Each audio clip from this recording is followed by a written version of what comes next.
September 1, 2004 నుంచి దేశవ్యాప్తంగా ఈ రాష్ట్రంలో సిపిఎస్ అనేటువంటి పెన్షన్ విధానాన్ని అమల్లోకి తీసుకురావడం ద్వారా రిటైర్మెంట్ అనంతరం దాదాపు 35 ఏళ్ళు సర్వీస్ చేసి రిటైర్మెంట్ అనంతరం ఉద్యోగి అతని మీద ఆధారపడినటువంటి కుటుంబ సభ్యుల యొక్క ఈ సామాజిక భద్రత బతుకుతెరువుకి భద్రత లేనటువంటి ఒక విధానాన్ని ప్రభుత్వాలు తీసుకురావడం జరిగింది. దీన్ని కాలమాన పరిస్థితులను దృష్టిలో పెట్టుకుని సవరించవలసినటువంటి అవసరం కానీ సమీక్ష చేయాల్సిన అవసరం ఉందని చెప్పి అనేక సార్లు విజ్ఞప్తి చేసినప్పటికీ కూడా ప్రభుత్వాలు పట్టించుకునేటువంటి పరిస్థితి. ఆఖరికి సామాజిక పింఛన్లు ఏవైతే ఇస్తూ ఉన్నారో అంత మొత్తం కూడా 30 ఏళ్ల ఉద్యోగం చేసినటువంటి ఒక ఉద్యోగి రిటైర్ అయిన తర్వాత ఆ కుటుంబానికి అందనటువంటి పరిస్థితులు ఈ రాష్ట్రంలో ఉన్నాయి. అందువల్ల మొదటి నుంచి కూడా ఈ ఆంధ్రప్రదేశ్ సిపిఎస్ ఎంప్లాయీస్ ఎవరైతే 2004 తర్వాత ఈ పరిధిలోకి వచ్చారో మొదట్లో వీళ్ళకు కూడా అర్థం కాల అసలు ఈ దేశంలో సరైనటువంటి ఒక జరగాల్సినటువంటి ఇనఫ్ డిబేట్ అర్థవంతమైన జరగవలసినటువంటి స్థాయిలో ఈ అంశం మీద చర్చ జరగలేదు అనేటువంటిది నా యొక్క వ్యక్తిగత అభిప్రాయం. ఎందుకనంటే మీరు చూస్తే 1/1/2004 నుంచి అమలు చేస్తున్నామని చెప్పిన కేంద్ర ప్రభుత్వం 1/9/2004 నుంచి అమలు చేస్తున్నామని ఆనాటి ఉమ్మడి ఆంధ్రప్రదేశ్ రాష్ట్రం విధాన నిర్ణయాలను ప్రకటించాయి. కానీ అసలు దానికి సంబంధించిన చట్టం ఎప్పుడు ఏర్పడింది, పార్లమెంట్ ఎప్పుడు ఆ చట్టాన్ని ఆమోదించింది అని చూస్తే కొన్ని సంవత్సరాల తర్వాత ఆమోదించింది. అంటే ఈ దేశంలో ఒక స్పష్టత ఒక చట్టం లేకుండా ఆ కంట్రిబ్యూషన్ని ఏ రకంగా ఫండ్ మేనేజ్మెంట్ చేస్తారనే దాని విషయం కూడా ఎవరికీ తెలియకుండా ఒక విధానాన్ని ఉద్యోగుల మీద రుద్ది డే 1 నుంచి వాళ్ళ నుంచి కలెక్ట్ చేయడం స్టార్ట్ చేశారు. అందువల్ల రాష్ట్రంలో కానీ కేంద్రంలో కానీ దేశవ్యాప్తంగా ఉద్యోగస్తులకి ఈ పథకం కింద వాళ్ళ రిటైర్మెంట్ లైఫ్ ఎలా ఉంటుందనేది ఒక అంచనాకి రావడానికి ఎవరికి అవకాశం కుదరలా. సో అందరూ కూడా ప్రచారానికి లోనయ్యి ఏదో కోటాను కోట్ల ఆస్తులు వచ్చేస్తాయి రిటైర్ అయిన తర్వాత ఈ విధానం ద్వారా అనేటువంటి ఒక అభిప్రాయాన్ని నెలకొల్పారు. బట్ రియాలిటీ ఎప్పుడు అర్థమైందంటే ఎప్పుడైతే చట్టాలను ఆమోదించారో ఎప్పుడైతే అది రిటైర్ అయినటువంటి ఒక ఉద్యోగి దాని అనుభవంలోకి వచ్చిందో అప్పుడు కనీసం సామాజిక పింఛన్ ఇచ్చేటువంటి 3,000 రూపాయలు కూడా రాకుండా 570 రూపాయలు కడప జిల్లాలో ఉద్యోగి రావడం ద్వారా ఈ రాష్ట్రంలో అసలు దేశవ్యాప్తంగా ఈ ఉద్యోగులకు దీని ఒక నష్టం అర్థమైంది. అప్పటి నుంచి ఆంధ్రప్రదేశ్ సిపిఎస్ ఎంప్లాయీస్ అసోసియేషన్ పేరు మీద వ్యవస్థాపక అధ్యక్షులుగా రామాంజల్ యాదవ్ గారు, ప్రధాన కార్యదర్శిగా బాజీ పఠాన్ గారు, నేటి ప్రధాన కార్యదర్శిగా కరిమి రాజేశ్వరరావు గారు, మరి వీళ్ళందరూ జనార్దన్ రెడ్డి గారు కావచ్చు, ఈ చీర్ల కిరణ్ గారు కావచ్చు, టీటీ ఉద్యోగులు అందరూ కలిసి ఈ సమస్య మీద పరిష్కారం కోసం మళ్ళీ పాత పెన్షన్ విధానాన్ని పునరుద్ధరించమని ప్రభుత్వాన్ని డిమాండ్ చేయమని ప్రధాన ఉద్యోగ సంఘాలను అప్రోచ్ అయినప్పుడు ఇక్కడ మీరు ఒక విషయం గుర్తుపెట్టుకోవాలి. 2004లో ఆంధ్రప్రదేశ్లో ప్రధాన ఉద్యోగ సంఘం అంటే ఒకటే సంఘం ఉంది. అదే ఇప్పుడు అక్కడ టెంట్ నిర్వహిస్తున్నటువంటి సంఘం. అంటే ఆనాటి ఆ ఉద్యోగ సంఘం దీని యొక్క రామిఫికేషన్ ఈ భవిష్యత్తులో దీని యొక్క ప్రభావం ఉద్యోగుల మీద ఎలా ఉంటుంది అనే దాని విషయంలో సరైన అంచనా వేయలేకపోవడం వల్ల దాన్ని నిలువరించకపోవడం వల్ల అది ఈ రాష్ట్రంలోకి జొరబడినటువంటి ఆ విధానం ఈ రాష్ట్రంలో కూడా జొరబడిన విషయం మీకు తెలుసు. తదనంతర కాలం మరి వీరు అందరికీ ఇది కేంద్ర ప్రభుత్వ విధానం, ఢిల్లీ వెళ్తాం మోడీ మెడలోంచేస్తాం అంటూ మరి ఉపన్యాసాలు ఇచ్చారు. వాస్తవానికి భారత రాజ్యాంగంలోని 309 అధికరణ ద్వారా ఇది ఏ రాష్ట్ర ప్రభుత్వానికి ఆ రాష్ట్ర ప్రభుత్వం అమలు చేసుకోవాల్సిన విధానం. కావాలంటే కేంద్ర ప్రభుత్వం చేసినటువంటి పథకంలో జాయిన్ కావచ్చు అనేటువంటి ఆప్షన్ కేంద్రం ఇస్తే నాటి ఆంధ్రప్రదేశ్ ప్రభుత్వం అందులో జాయిన్ అయినటువంటి పరిస్థితి మీకు తెలుసు. ఈరోజు దీంట్లోంచి తప్పనిసరిగా నేను వస్తే వారంలో రద్దు చేసేస్తానంటూ ఒక నాయకుడు పాదయాత్ర చేశాడు. తర్వాత కొన్నాళ్ళ తర్వాత ఆయన కాకుండా ఆయన తరపున ఇంకొక ఆయన సలహాదారుడు వచ్చి ఆయన తెలియక చెప్పాడు అన్నాడు.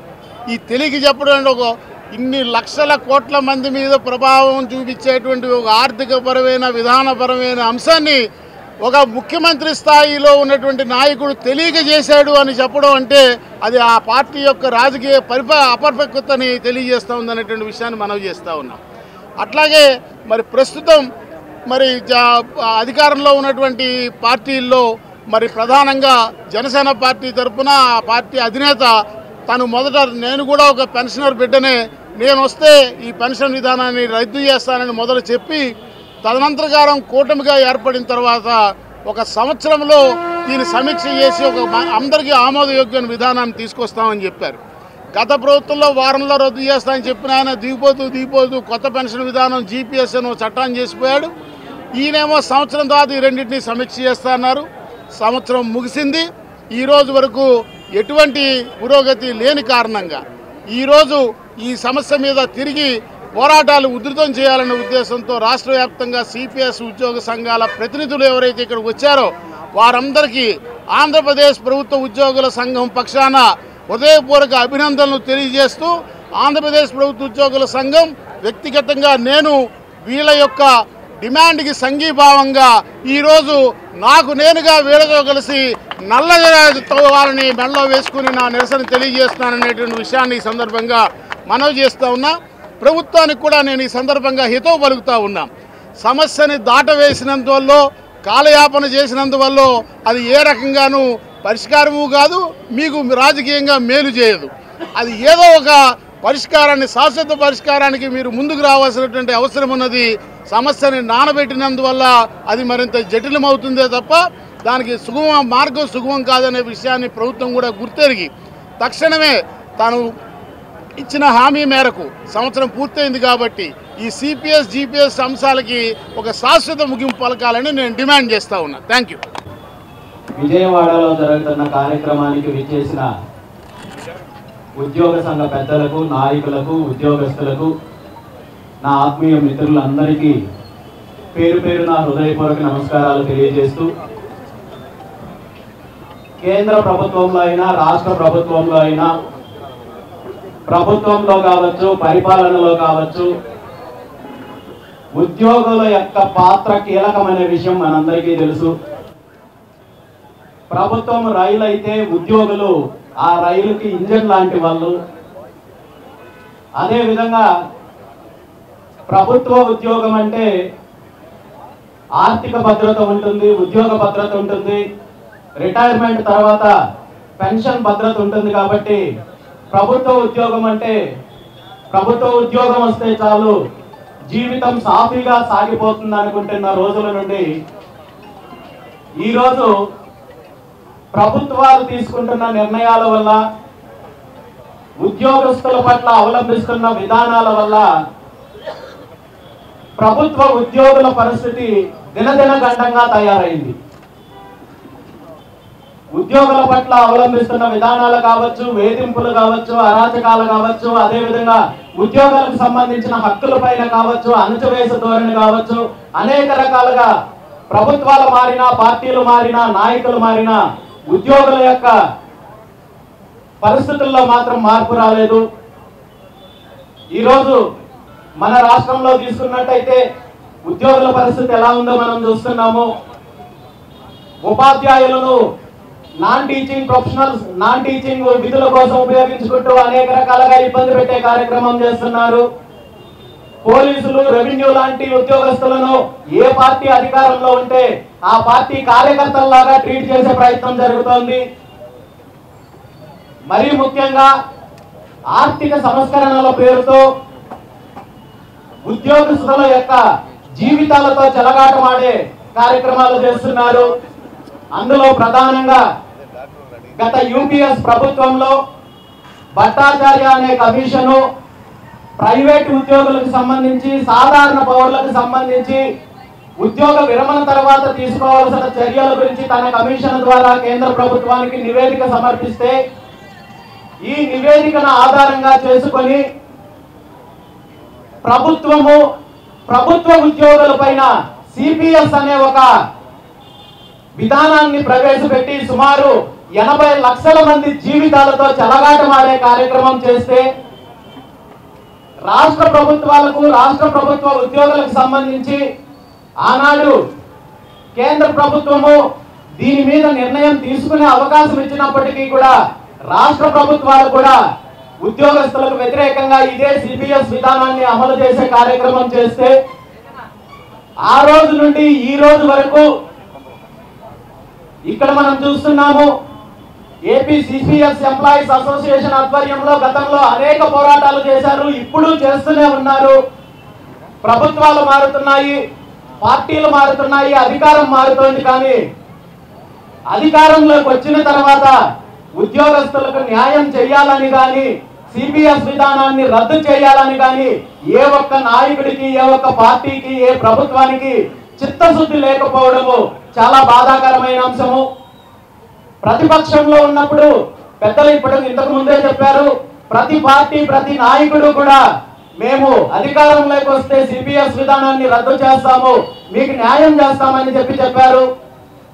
గతంలో వైఎస్ జగన్మోహన్ రెడ్డి గారు అదే చెప్పారు, ఇప్పుడు కూటమి ప్రభుత్వంలో ఉన్న నాయకులు అదే చెప్పారు. నిజంగా వీళ్ళకి సిపిఎస్ విధానాన్ని రద్దు చేయాలనే చిత్తశుద్ధి ఉంటే ఇది అసలు సమస్య కాదనే విషయం మనందరికీ తెలుసు. అయినప్పటికీ కూడా రకరకాల కారణాలు చెప్తూ ఈ రోజు లక్షలాది మంది ఉద్యోగులను వేధించే కార్యక్రమం చేస్తున్నారు. 2003లో ఎవరైతే డిఎస్సి ద్వారా ఎన్నికైన సుమారు 16,000 మంది ఎంప్లాయీస్ ను కూడా 2004 తర్వాత అమల్లోకి వచ్చిన సిపిఎస్ విధానంలోకి తీసుకొని వచ్చే ప్రయత్నం చేశారు.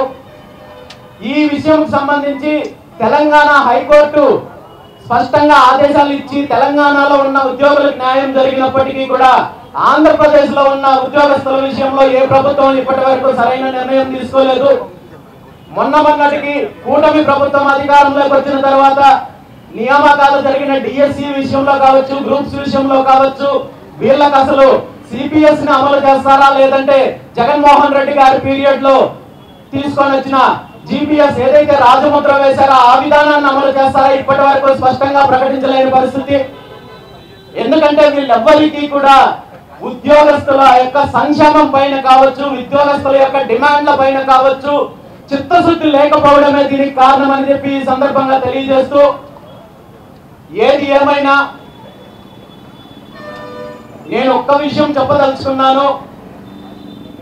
ప్రభుత్వము ఇప్పటికైనా ముఖ్యమంత్రి చంద్రబాబు నాయుడు గారు కళ్ళు తెరిచి సిపిఎస్ విధానాన్ని వెంటనే రద్దుపరిచి పాత పెన్షన్ స్కీమ్ ను అమలు చేసే బాధ్యత చంద్రబాబు నాయుడు గారికి ఉందని చెప్పి తెలియజేస్తూ, ఆ విషయంలో ఏపీ సిపిఎస్ ఎంప్లాయీస్ అసోసియేషన్ చేసే పోరాటానికి బీసీవై పార్టీ పూర్తి స్థాయిలో మద్దతు ఉంటుందని చెప్పి తెలియజేస్తూ, రాబోయే రోజుల్లో ప్రభుత్వ నిర్ణయం మార్చుకోకపోతే తెలుగులో ఫాస్టెస్ట్ న్యూస్ ఇప్పుడు కొత్త అవతారంలో 5 సెకండ్లోనే పూర్తి వార్తా సమాచారం మీ చేతిలో. సోషల్ మీడియా ట్రెండ్స్ మీ కళ్ళ ముందుకే live TV and voice search options తో ఇప్పుడే డౌన్లోడ్ చేయండి. యాప్ లింక్ డిస్క్రిప్షన్ లో ఉంది.